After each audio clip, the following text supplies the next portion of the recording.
कदा तदाति स्वपदान्तिकं वन्देऽहं श्रीगुरो श्रीयुतापदकमलं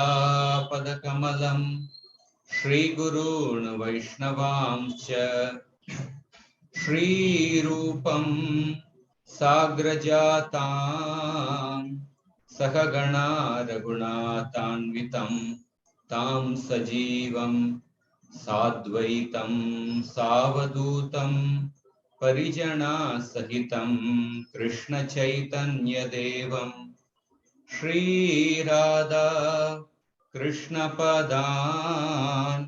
सहगणा ललिता श्रीविशाखान्वितांश्च हे कृष्ण करुणा सिंधु दीनबंधु जगत्पते गोपेश गोपिका कांत राधा कांत नमोस्तुते तप्त कांचन गौरांगी राधे वृंदावनेश्वरी वृषभानुसुते देवी प्रणमामि हरिप्रिये वाञ्छा कल्पतरुभ्यश्च कृपा सिन्धुभ्य एव च पतितानां पावनेभ्यो वैष्णवेभ्यो नमो नमः।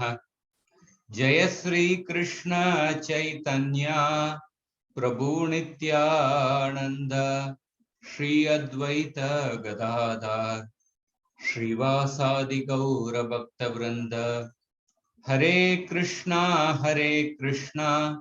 Krishna Krishna Hare Hare Hare Ram Ram Ram Hare Hare.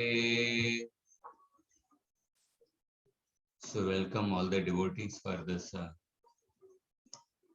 weekly Srimad Bhagavatam class. So today on the eve of Deepavali, instead of the regular Srimad Bhagavatam class on the third canto, I'm going to speak on this occasion of Deepavali. So in the Sanatana Dharma, there are various festivals which we actually celebrate throughout the year. And first let us try to understand, like in general, about for any festival, what should be the actually the mood, or what should be the feelings involved while celebrating the festival. So every festival involves some celebration, wearing new dresses, eating sweets, and different other rituals are involved. But one of the core principles is that in any festival, there should be three things. One is gratitude for the past, celebration in the present, and a responsibility for the future. Gratitude for the past, that means we should remember what events took place on that day. Because of that particular day is something very special, and we are observing that day. So we should remember that event, and we should cultivate the feelings of gratitude towards those personalities who performed certain extraordinary activities on that particular day, who exhibited certain extraordinary character and qualities on that particular day. So remembering that, one should feel gratitude for the personalities involved, gratitude for the events which took place in that past. So, and then that same feeling of gratitude is exhibited in the present by in the form of celebration. So currently, if we see the celebration of Deepavali or most of the festivals in Sanatana Dharma, how many times, how many people remember the events which took place on that day in the past? We celebrate Deepavali by wearing new dresses, eating sweets, many times going for some latest movie or watching some special programs in the TV. So most of the time the celebration goes like that. But do we remember, do we feel grateful? Do we remember the events which happened on that day in the past? So without that feeling of gratitude, mere celebration in the present, it becomes more like it is a very superficial celebration. So the gratitude for the past, that is exhibited in the present in the form of the celebration. And then it should not simply stop with the celebration in the present. We should also take responsibility for the future. Just like the people, the great personalities who are involved in the particular event which took place on this particular day in the past, how they performed certain extraordinary activities, how they performed certain extraordinary sacrifices for which we are grateful for and which are celebrating in the present. Similarly, we try to imbibe that quality by taking responsibility for the future. So all these three things should be there. Because even if suppose we have gratitude for the past and then we celebrate in the present, but if we don't commit for a responsibility for the future, just like Lord Ram came to the forest, we don't take responsibility for imbibing the mood of Ram, imbibing the mood of Ramaraja, imbibing the mood of the citizens of Ayodhya for the future, then also the celebration becomes incomplete without that future responsibility. Therefore, any celebration of a festival, the Sanatana Dharma, should involve these three things. Gratitude for the past, remembering the events which took place on that day in the past, celebration in the present, responsibility for the future. And if we try to introspect and observe the world today, when they are observing different festivals, most of the time it is only the celebration in the present. The gratitude for the past and responsibility for the future, both these things are utterly lacking. Both these things are utterly lacking. So this is with this background in mind about the, let us actually try to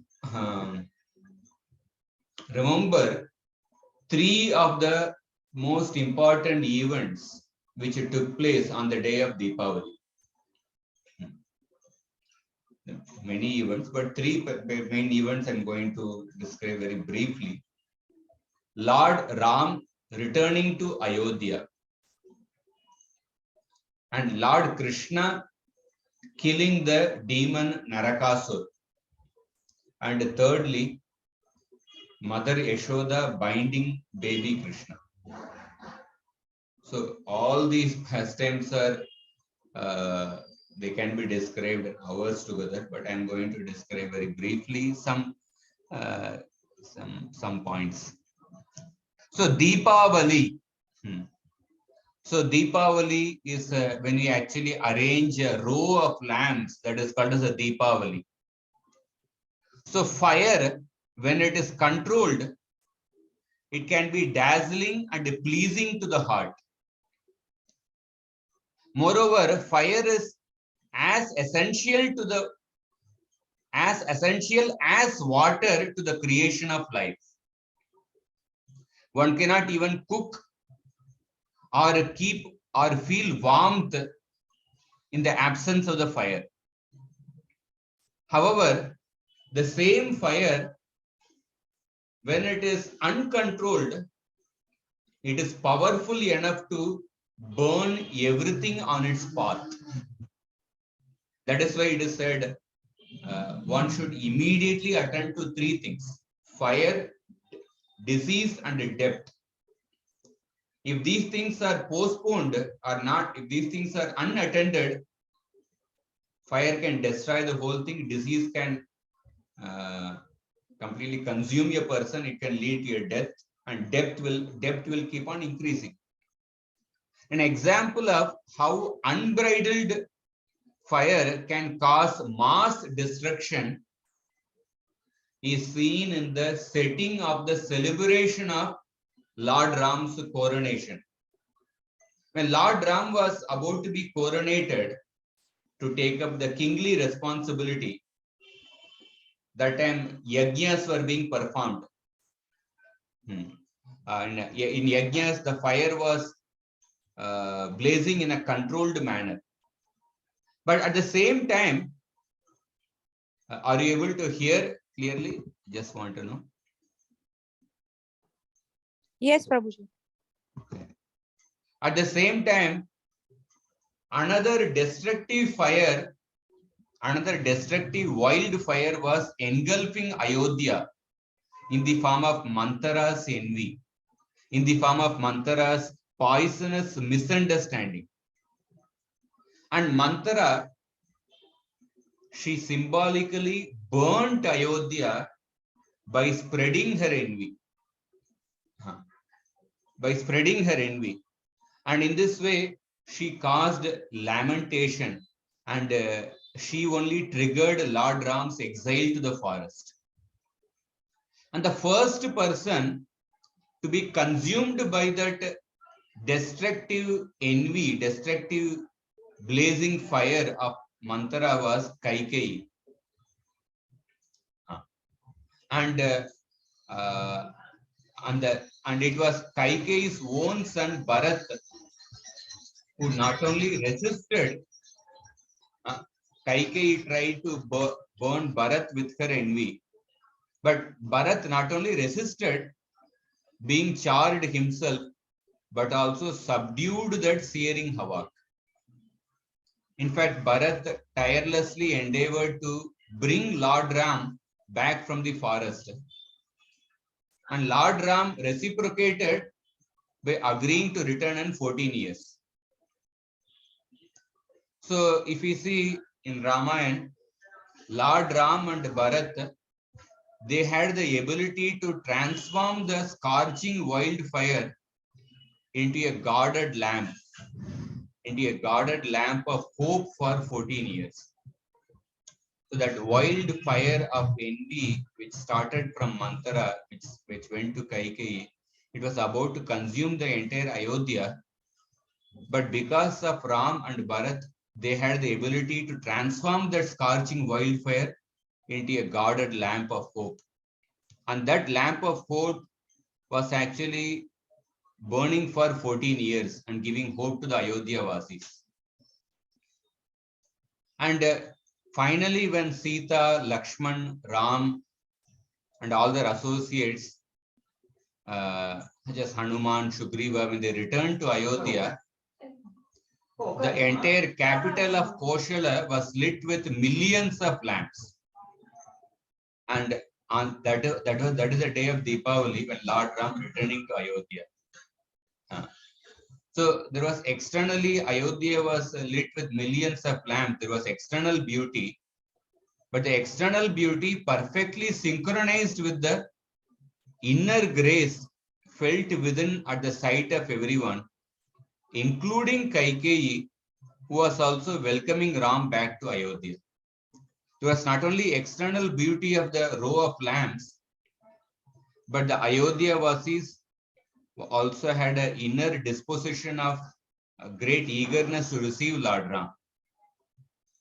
So therefore, when we talk about Deepavali, Deepavali does not begin or conclude with the sole act of lighting firecrackers. or lighting lamps. Deepavali is about a journey of events, starting from Ram's coronation, mantras envy, mantra contaminating Kaikeyi, Ram going to the forest. So Deepavali is about a series of journey of events.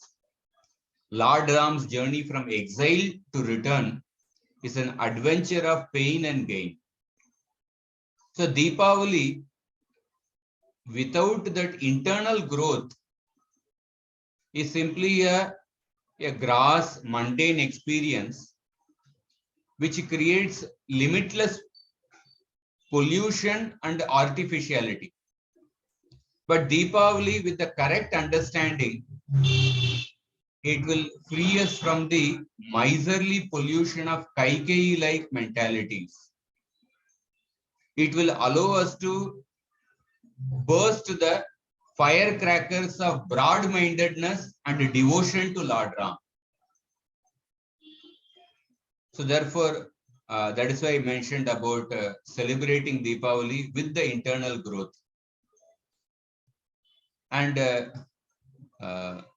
so therefore, we should externally celebrate Deepavali by lighting lamps and by lighting firecrackers.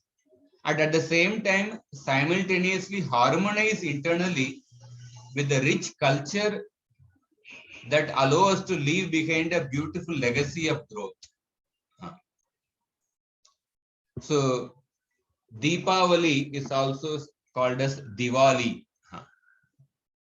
So Diwali in some of the Indian languages, when a person becomes bankrupt,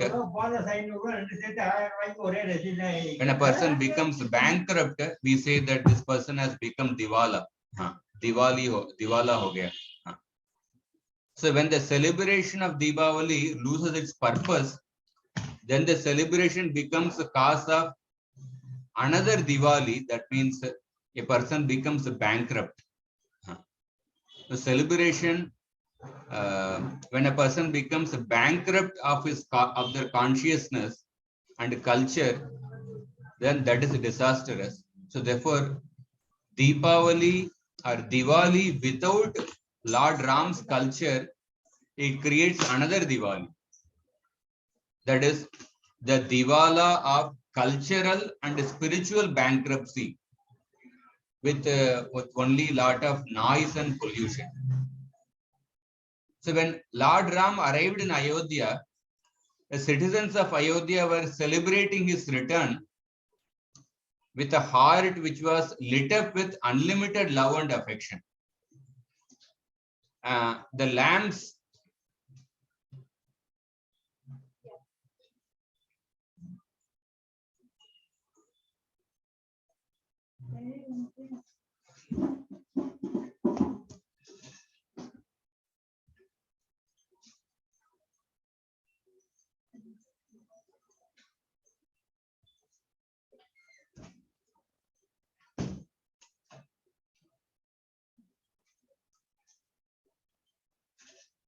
So when the Lord Ram arrived in Ayodhya, citizens of Ayodhya were celebrating his return with a heart which was lit up with unlimited love and affection. And the lamps which they were lighting, the lamps were a symbol of their patience being rewarded. They were patiently waiting for Lord Ram's return. And that patience was being rewarded. That the lamp represents patience. And the lamps were the lighting of their lamps was the exhibition of their feeling of never forgetting their leader. Actually, Bharat was ruling the kingdom of Ayodhya very nicely, just like Lord Ram would rule. Bharat ruled very efficiently. Bharat ruled with affection. But still, the citizens never forgot Lord Ram. In fact, Bharat was also eagerly waiting along with the citizens for the return of Lord Ram. Generally, the human tendency is that when somebody is taking care of us presently, we forget the past. We forget the past. Like people are so short-minded, very narrow-minded. Sometimes people say before the election, some leader gives some 500 rupees, 1,000 rupees. So they pay vote to that person, completely forgetting actually what kind of atrocities they must have performed in the past. So it is human tendency to forget the past when somebody is taking care of you in the present. But the Ayodhya Vasis, although content with the affection and efficiency of Bharat, but they were eagerly waiting for Lord Ram as he was their life and breath. So therefore, we can see that Ayodhya Vasis, they had great feelings for welcoming Lord Ram. So therefore, Diwali with a heart and feelings, with a heart filled with the feelings, is a Diwali of the first kind. But the Diwali without the heart filled with the feelings of gratitude and appreciation for the Supreme Lord, that is the second type of Diwali, where there is a poverty of consciousness, where there is a bankruptcy of culture and consciousness and feelings. Whereas the first kind of Diwali is the Diwali which is full of prosperity of culture. That's a very beautiful verse I was hearing about Vedanta Desika. He composed 1,000 verses glorifying the Paduka of Lord Ram. Once a scholar came and challenged that within one night, is there any scholar who can compose 1,000 shlokas on some topic within one night? And then Ranganath appeared in the dream of Vedanta Desika, and he told Vedanta Desika to accept that challenge. Vedanta Desika chose to compose 1,000 shlokas on the Paduka of Ranganath, on the Paduka of Lord Ram, Paduka of Ranganath. And within one night, he composed 1,000 shlokas. It is called as Paduka Sahasram. Such mind-boggling, you can just imagine. Each of those verses are so profound. We can see the rich imagination, devotion, and scholarship of Vedanta Desika. In one shloka, he says, Rame Rajyam Piturabhimatam Sammatam Cha Prajanam Mata Vavre Tadapi Bharate Satyavadi Dadaucha Chintatita Samajanitada Padukagra Abhisheka Durvigyana Swagrudayamaho Daivamatra Pramanam. So Rame Rajya Piturabhimatam means that Dasharatha, it was the wish of the Dasharatha that Ram should succeed him, Ram should become the king. And this wish of the Dasharatha was also agreeable to the citizens. Sammatam cha prajanam. But Kaikeyi, the mother, pressed that the kingdom should go to her son Bharata. Mata Vavre Tadapi Bharate Satyavadi Dadaucha. And Dasharatha, who could not break his previous promise, Satyavadi, Dadaucha, he gave the kingdom to Bharata. But at that time, Chinta Atita Samajanitada Padukagrabhisheka Durvigyana Swakhridaya Maho Daivamatra Pramanam. But at that time, what was inconceivable took place. Nobody could even conceive, nobody even thought, even in the remotest corner of their mind, that event took place. What was that? The Padukas of Lord Ram received the Pattabhishegam. The Padukas were coronated as the king, which nobody even imagined that it would happen. So in this way, in this matter, the God, the Bhagavan with his inscrutable mind of its own is the reason. Who can understand the power of destiny? Who can understand the wish of the Supreme Lord? That finally the Padukas were coronated. So therefore, we see that in this way, Lord Ram returned to Ayodhya on this particular day. So Ayodhya Vasis, there are 5 qualities of Ayodhya Vasis which are described in the Ramayana. Dana samvanana hyete grantha meda vibikrita yajasva dehi dikshasva tapastapyasva santyaja. So Ayodhya Vasis had the first quality of yajasva. They would perform sacrifices. Not simply ritually, they had a spirit of sacrifice. Dehi, they would give charity. Dikshasva, that means they would be initiated. They would have a resolve for doing some regular sadhana, and they would perform tapasya, and finally tapyasya santyaja. They had the spirit of detachment. So these were the qualities of the Ayodhya Vasis, and these Ayodhya Vasis, they were eager to actually receive Lord Ram. So Ayodhya literally means the place which cannot be fought, the invincible kingdom. So it is certain that the physical, geographical location of Ayodhya will emerge ever more glorious. But we should also remember that the spiritual Ayodhya in the hearts of those Ayodhya Vasis in which Lord Ram was the ruler, the spiritual Ayodhya should grow much deeper.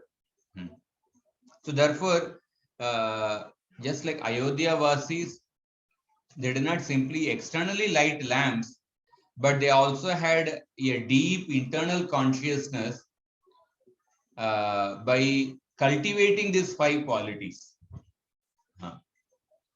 So this is about the first event which took place on Deepavali, Lord Ram's return to Ayodhya. And the second event which took place on this day of Deepavali is actually Krishna killing Narakasura. And this is described in the Srimad Bhagavatam 59th chapter, the 10th canto. And even I was going through Yadavabhyudayam. Yadavabhyudayam is a book written by, it's a wonderful masterpiece book written by Vedanta Desika.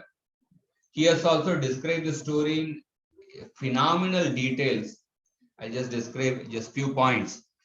So Narakasur, he was actually, he was giving so much of trouble to the Devatas. He had stolen the earrings of Aditi. He had stolen the umbrella of Varuna. And he had stolen the holiday spots of the Devatas. And Parishit Maharaj is saying that how was Narakasura killed by the Lord, and how Krishna married 16,100 queens. Please narrate this adventure of Lord Sharanga Dhanva. So Narakasura represents a proprietorship mentality. Ishavasyam idam sarvam yatkincha jagatyam jagat tena tyaktena bunjita magrita kasya sviddanam. Isopanishad says that one should understand that everything in this world is controlled and owned with the Supreme Lord. Understanding this, one should accept whatever is set aside as one's own quota, knowing well to whom it belongs. But Narakasur, he actually he stole the property of the Devatas.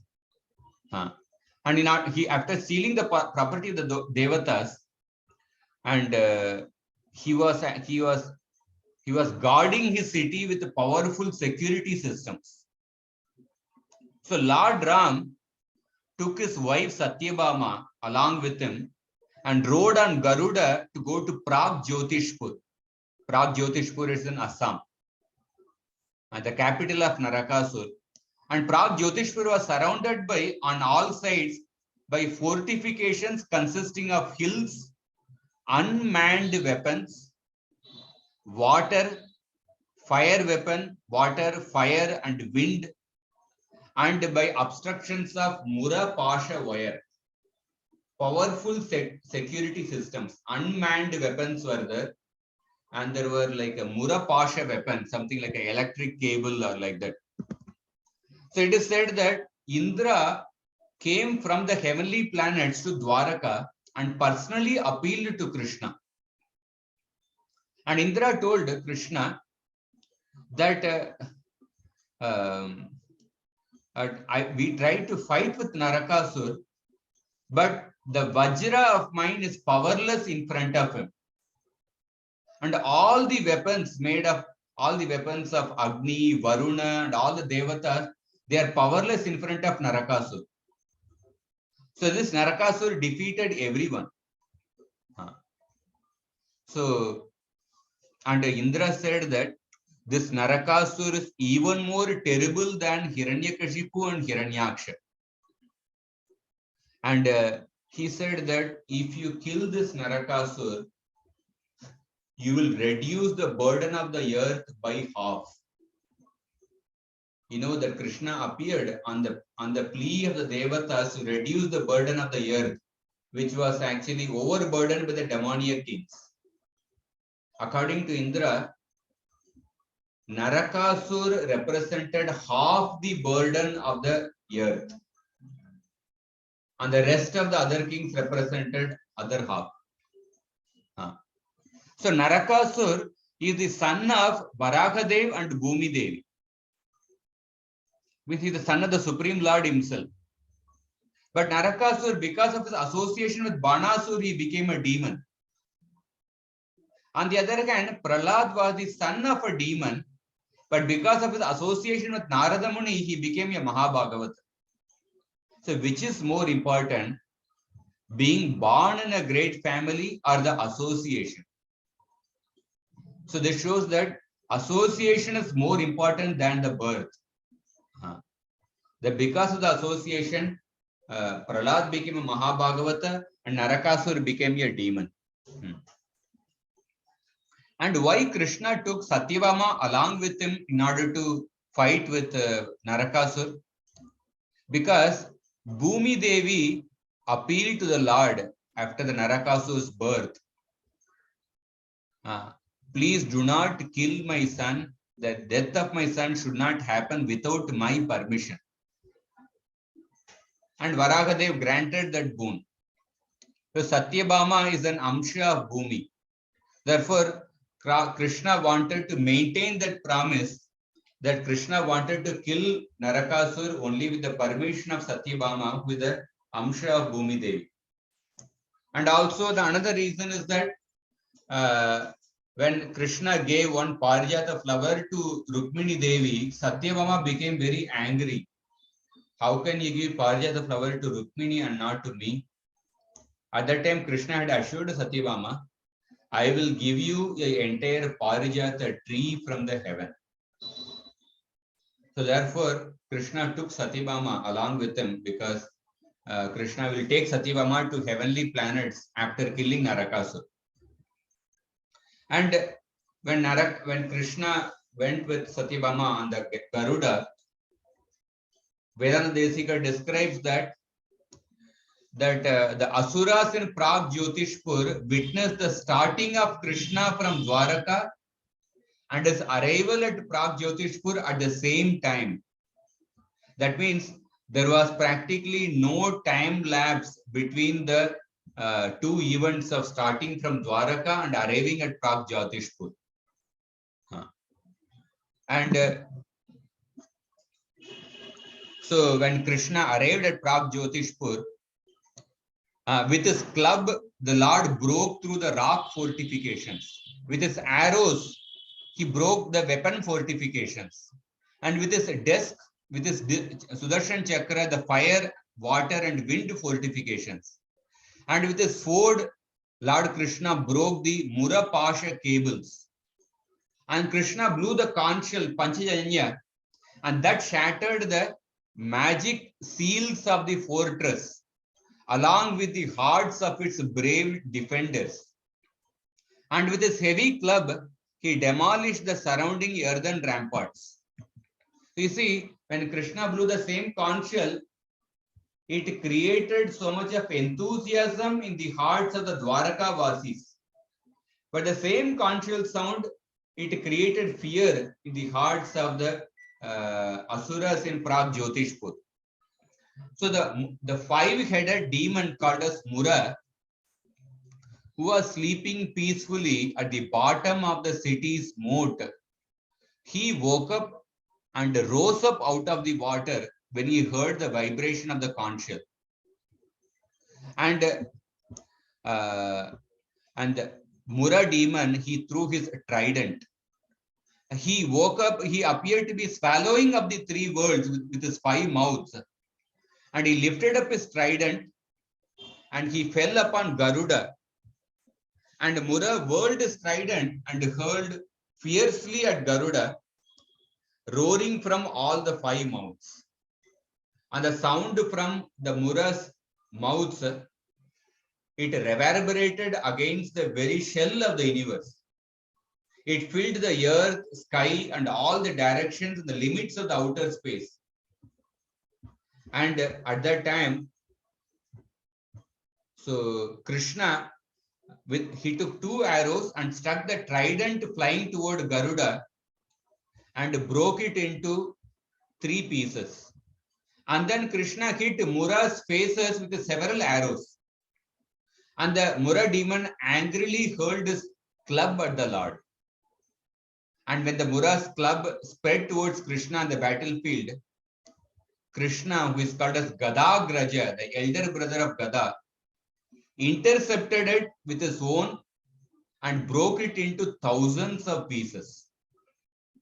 So Mura then raised his arms high and rushed at the unconquerable Lord Krishna, and who easily sliced off his heads with his disc weapon.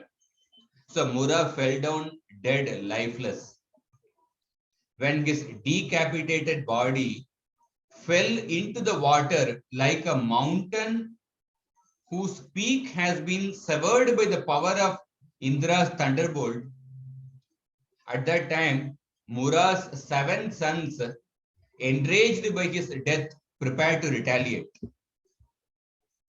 So the 7 sons, Tamra, Antariksha, Shravana, Vibhavasu, they followed their general Peter and bearing their weapons. And these warriors furiously attacked the invincible Krishna with arrows, swords, clubs, spears, and lances.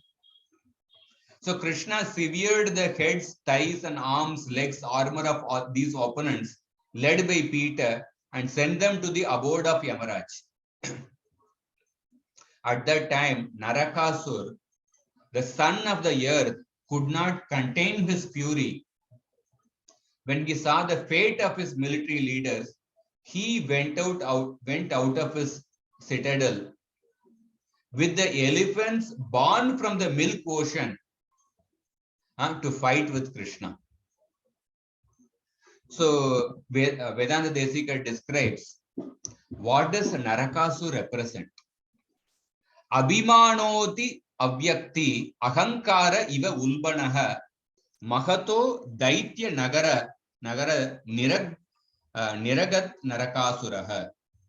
So Narakasur looked like the manifestation of ahankara emerging out of the great city of Pragjyotishpur. So the city of Pragjyotishpur represents the Mahat Tattva. Ahankara, the Narakasur represents Ahankara. So in the description of creation, If you remember in the Kapila Dev's, the previous chapter when we discussed the 26th chapter, we discussed that Ahankara comes from Mahat Tattva. Mahat Tattva is born of Prakriti.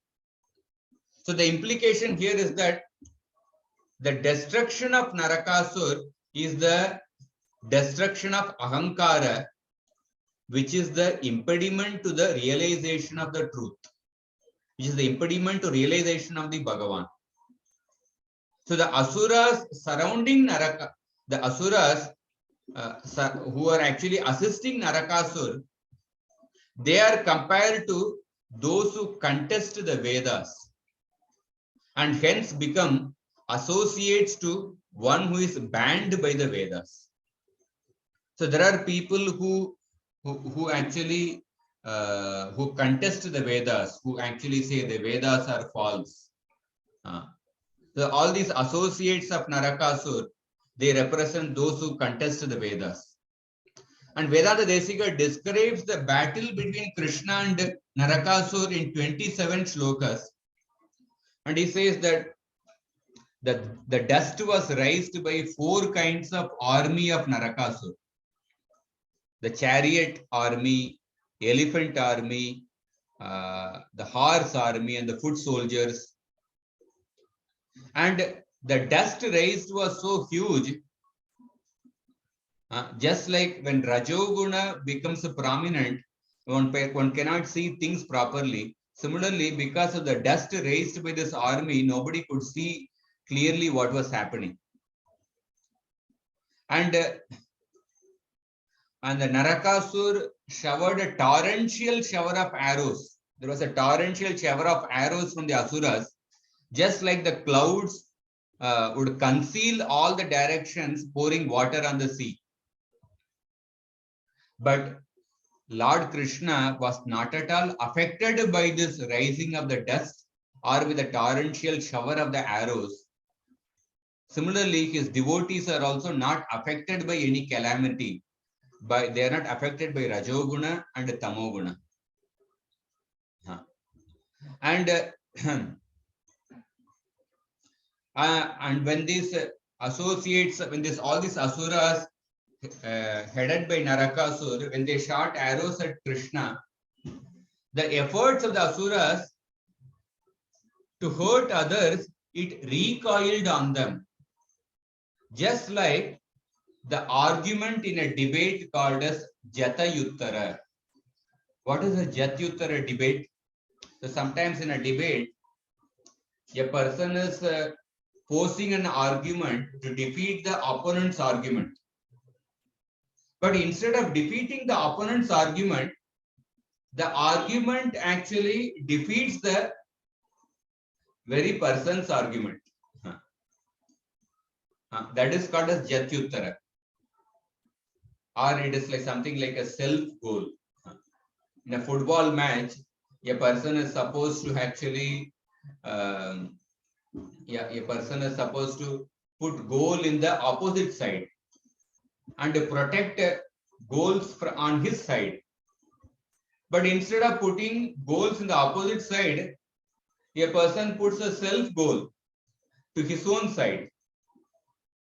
Or in a cricket match, a batsman is supposed to hit the ball and score runs and protect himself from getting out. But instead of hitting the ball, the batsman himself hits the stumps and he gets out by hit wicket. Hit wicket is when the batsman hits the stumps with his own bat. He gets out by hit wicket. So Jatyuttara means here the asuras, whatever the weapons they threw at Krishna, the weapons came back to them and they were actually defeated by their very own weapons. So here we see when Krishna killed Muradevan, and there is a very beautiful verse which comes in the Bhagavatam. Samashritaye padapallavaplavam mahat padam punyayasho murare bhavambudirvatsa padam param padam padam padam yat vipadam na tesham. For those who accepted the boat of the lotus feet of the Lord, who is the shelter of the cosmic manifestation and who is famous as Murari, the enemy of the Mura demon. For such people who accept the lotus feet of Krishna, the enemy of the Mura demon, the ocean of the material world, it becomes like the water contained in a calf's hoof print. And their goal is Parampadam, Vaikunta, the place where there are no miseries, and not the place where there is danger at every step. So here we see that Krishna fought with Narakasur. Vishwanath Chakravarti says that Baumasur released his. Baumasur is another name of Narakasur. Baumasur means the son of Bhumi Devi. Baumasur released his Shatabdi weapon at Krishna, and all the Baumasur soldiers simultaneously attacked Krishna with their weapons. And Krishna, he shot his sharp arrows at Baumasur's army, and those arrows, displaying variegated feathers, soon reduced that army to a mass of bodies with severed arms, thighs, and necks. And the Lord similarly killed the opposing horses and elephants. Then Krishna struck down all the missiles and weapons of the enemy soldiers threw at him. And Shukdev Goswami is completely, he exhibits his amazement by describing the Krishna's skill in shooting arrows. He tells to Parikshit, O hero of the Kurus, destroying each and every one with the 3 sharp arrows. Meanwhile, like Krishna struck the enemy's elephants with his wings. Beaten by the Garuda's wings, the elephants fled back into the city, leaving Narakasur alone on the battlefield to oppose Krishna. So normally, here the enemy soldiers of Narakasur, they simultaneously shot arrows at Krishna, and Krishna was alone.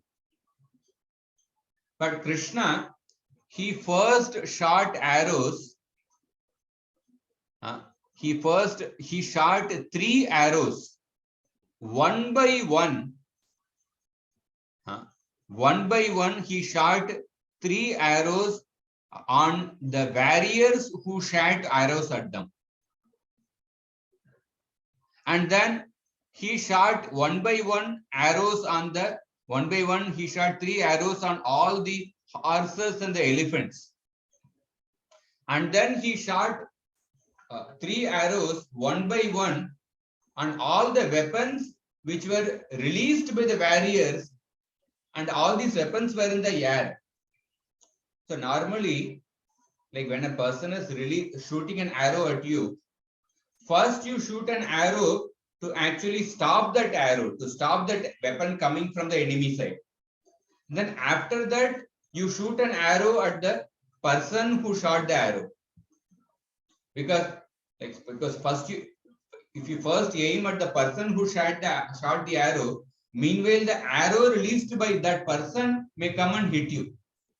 So you will first, normally it is first you will shoot an arrow to stop that weapon which is coming towards you, and then you shoot arrow at the person.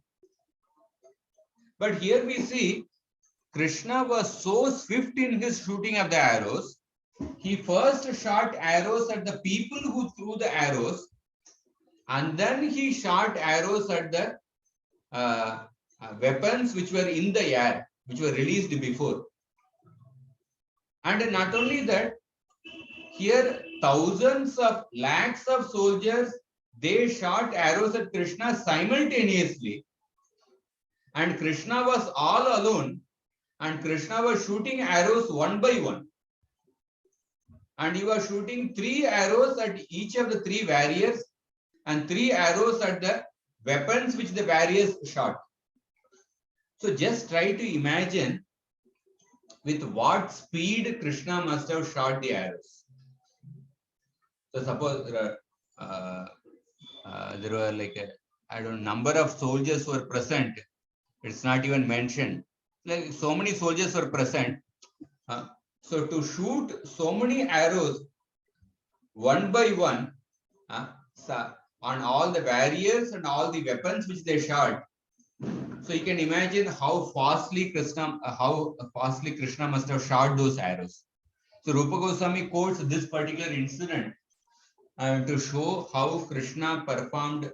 Krishna is expert. Krishna's dakshata. A daksha, a expert person is somebody who performs a very difficult task very quickly. So Krishna actually shot, in this way killed all these soldiers. And then when Narakasur saw that his entire army was driven back, so Narakasur attacked him with a spear. And although Krishna was struck by that mighty weapon, Narakasur attacked with a spear Garuda. And Garuda, and that spear, with that spear, Narakasur had earlier defeated Indra. But although Garuda was attacked with that spear, Garuda was not shaken. In fact, that spear appeared to a Garuda like an elephant hit with a flower garland. So when Bhaumasura was frustrated in all the attempts, he took up his trident to kill Lord Krishna. But even before he could release it, Krishna cut off his head with his razor-sharp chakra, and then Bhaumasura's head fell on the ground.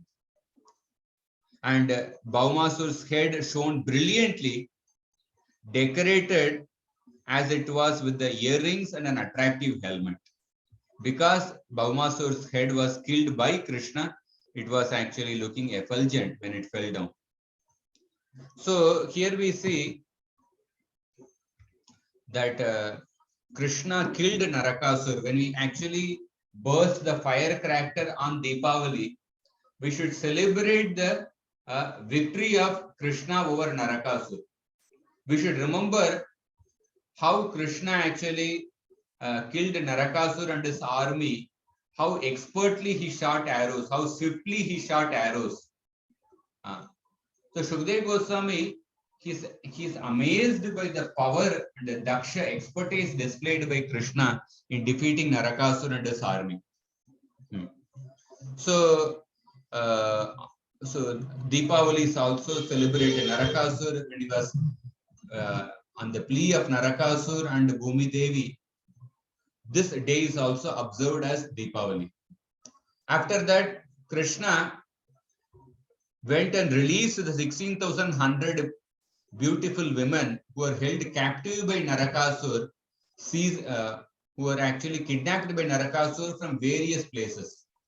And all these women, they desired Krishna as their husband. So according to the culture at that time, when a woman would spend even one night in another man's house, that woman would not be accepted as a wife by some other man. That was a culture at that time.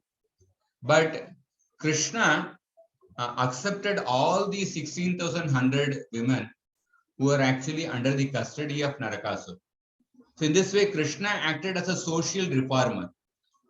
So people ask why Krishna married 108 queens, but it was an act of compassion towards them because they desired to accept Krishna as their husband. And it is the dharma of a Kshatriya to give shelter to those who seek shelter. In this way, this event also took place on this particular day. And lastly, on the day of Deepavali, the Damodar Leela also took place. Of course, I'm going to describe just very briefly some points. So Damodar Leela is a pastime where Krishna actually renounces many opulences and shows to the world that how he is controlled by the love of his devotees. Yevam sandarshitakyanga harina bhritya vashyata svavashenapi krishnena yasyedam seshwaram vashe. So this entire universe with its great exalted devatas like Lord Shiva, Brahma, and Indra, is under the control of the Supreme Personality of God. Here, the Supreme Lord has one special transcendental attribute. He comes under the control of his devotees. And this was now exhibited by Krishna in this pastime. So in this particular pastime, Krishna renounces many of his opulences. First opulence of Krishna is Atma Rama. He is self-satisfied. But although he is self-satisfied, he actually suffers from hunger. There are various verses which talk about Krishna as being self-satisfied. It said that Prahlad Maharaj says that Naivatmana Prabhurayam Nijalabha Purno Manam Janat Avidusho Karuno Vrinite Yadyat Jano Bhagavate Vidadita Manam Tachatmane Pratimukasya Yatamukashri. The Supreme Lord is always fully satisfied in himself. Therefore, when something is offered to him, the offering by the Lord's mercy is for the benefit of the devotee, because the Lord does not need service from anybody. And Prahlad Maharaj says that if a person's face is decorated, the reflection of one's face in the mirror is also decorated. So similarly, when we serve the Supreme Lord, the person who is serving the Lord, he gets benefited, just like the reflection gets decorated by decorating the face. The Supreme Lord does not need, he is self-satisfied. So, but Krishna renounces his opulence and he becomes hungry for the milk of his mother. The second Aishwarya which Krishna renounces is Apta Kama. He is satisfied with a little offering. That means he automatically fulfills all of his desires. Even when he has certain desire, he automatically fulfills all of his desires. He does not need to depend on some external object. But here, Krishna is actually hungry for the milk of Mother Yashoda. Krishna wants to drink the milk of Mother Yashoda more and more. That is, when Mother Yashoda stopped feeding Krishna to take care of the milk, Krishna became hungry. Krishna became angry because he wanted to continue to drink more and more. So it is said, there are several verses which say that Apta Kama also means that Krishna can be satisfied with very little offering. Patram Pushpam Palam Toyam Yome Bhaktya Prayachati. With just a little fruit, flower, etc., one can satisfy Krishna with a little offering. Tulasi Dala Matrena Jalasya Chulukena Va Vikrinite Swamatmanam Bhaktebhyo Bhaktavatsalaha. Advaita Acharya read this verse, how by offering little tulasi water, tulasi leaf and water, Krishna, the Shaligram Shila will be pleased. After reading this verse, then he actually started worshipping Shaligram Shila with a desire, with a prayer for the descent of the Lord. So in fact, the Lord can be pleased even with the offerings in the mind. Nahi achyutam prinayato bhakvayaso suratmaja atmatvad sarvabhutanam siddhatvad iha sarvataha. One can please the Lord even with the paraphernalia of one's mind. But here, Krishna could not be satisfied with any amount of milk from Mother Yashoda. He was eager to drink more and more milk. In this way, he renounced the second opulence, Apta Kama. And the third opulence is that Krishna is the personification of peace, being situated in the Shuddha Sattva, and is in pure goodness. But that Krishna renounced that opulence and he became angry. It is said that one of the Krishna's qualities is Dhritiman, a person who is fully satisfied in himself without any hankering, and who is not agitated even in the presence of serious cause for distress. He is called Dhritiman. So when Shishupal was actually blaspheming Krishna, the people present in Rajasuya Yajna, they could not see even a slight vikara in the face of Krishna. Krishna was not at all agitated. He did not become angry. In fact, it is said that Etad Ishana Mishasya Prakritistopi Tadgunai Na Yujyate Sadatmaste Yata Buddhi Sadashraya. Not only Krishna is not affected by the qualities of material nature, even the devotees who have taken shelter of Krishna do not become influenced by material qualities. But Krishna gave up this opulence in the Damodar Leela and he became angry when Mother Yashoda stopped feeding him. And so many quotations are there. But fourth opulence which Krishna renounces is Krishna is the husband of the goddess of fortune. He is called Lakshmi Pati. But he became a beggar and he stole the butter. So Sudama says that Kwaham Daridra Papiyan Kwa Krishna Sri Niketanaha Brahma Bandhuriti Prahur Bahubhyam Parirambitaha. He says that who am I? I am a poor friend of a Brahmana. I am a Brahma Bandhu. And who is Krishna? Who is full with all six opulences and he is the husband of the goddess of fortune, Sri Niketana. But he has embraced me with his two arms. So Krishna gave up this opulence of Lakshmi Pati. And the fifth opulence which Krishna renounced is that even the greatest yogis, they cannot catch Krishna. Aneja dekam manaso javiyo nainad deva apnuvan purva marshat. Tad davatonyan atyeti trishtat tasmin apo matarishva dadati. Yethopanishad says that the Lord runs faster than the wind. Although he is fixed in his abode, he is swifter than the mind and can overcome all others running.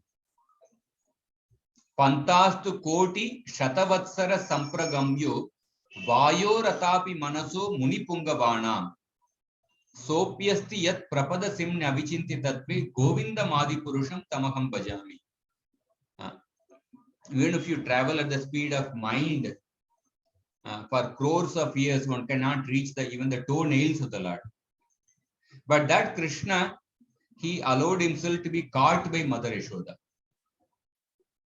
And the sixth opulence which Krishna renounces is that Krishna instills fear in everyone through his time factor. Madbayat vati vatoyam suryas tapati madbayat Varshatindro Dahatyagnir Mrityus Charati Madbayat.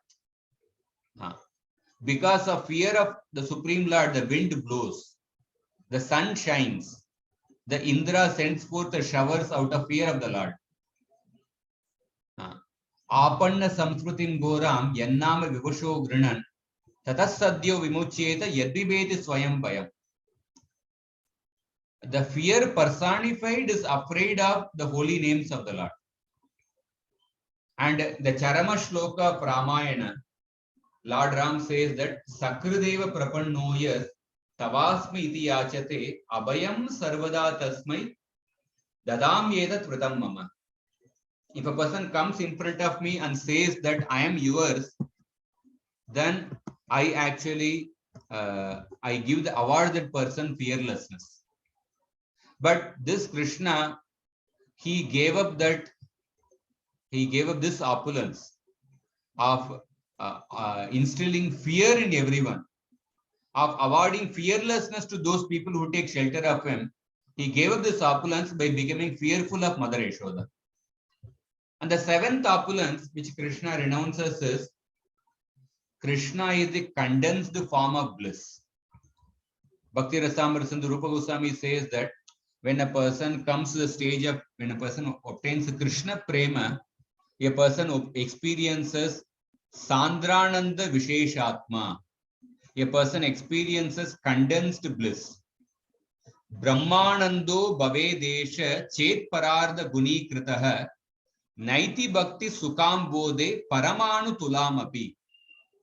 The bliss of Brahman realization accumulated by Samadhi lasting for half of Brahma's life cannot compare to even one drop of the ocean of the happiness of bhakti. So Krishna is the condensed form of bliss, but that Krishna, he gave up that he gave up that opulence. He started crying in sorrow. And finally, the eighth opulence which Krishna renounces is that Krishna is called as Krishna is the giver of liberation. That is why he is called as Mukunda. Or Krishna is called as Muktaya because he is eternally situated in a liberated position. Gajendra says that Madrik Prapanna Pashupasha Vimokshanaya Muktaya Bhuri Karunaya Namolayaya Swamshena Sarva Tanubran Manasi Pratita Pratyak Drishe Bhagavate Brihate Namaste. So in this verse, Gajendra is addressing the Lord by many ways, many names. One of the word he uses is Muktaya. Unto the Supreme, who is untouched by the contamination of material nature, who is eternally in a liberated position. But that Krishna, who is Muktaya, who is Mukunda, who is the giver of liberation, but he became Baddhaya, he became bound by Mother Yashoda. So in this world, we are looking for, people want to acquire opulences in order to gain control, power, fame, beauty. But here, Krishna renounced these opulences in order to show that how he is controlled by the love of his devotees. So in this way, when we celebrate Deepavali, when we light the lamps, we have to remember the past events which took place on this particular day of Deepavali, and fill our heart with the feelings of gratitude for the Supreme Lord, Ram and Krishna, Mother Yashoda, and then exhibit that gratitude in the form of the celebration in the present, and also exhibit that feeling of celebration by taking responsibility for the future, for actually spreading Krishna consciousness and imbibing the spirit of the Ayodhya Vasis, imbibing the spirit of Mother Yashoda, etc. So with this, I would like to end. Anybody has any comments or questions?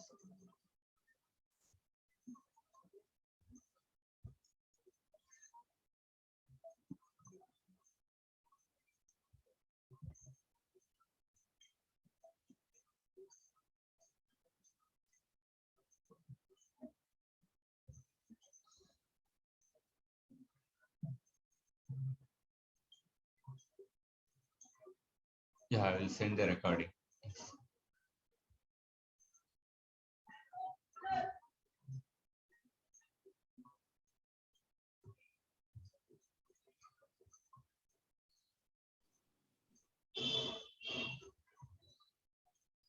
So wish you all a happy Deepavali and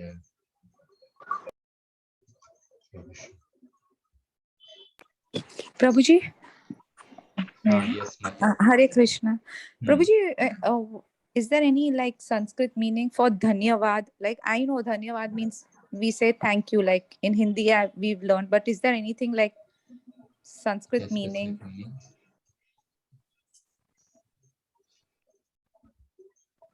Yeah, let me just thank you, but let me see the etymology of the word Dhanyavada, and then I'll let you know. Thank you, Prabhuji.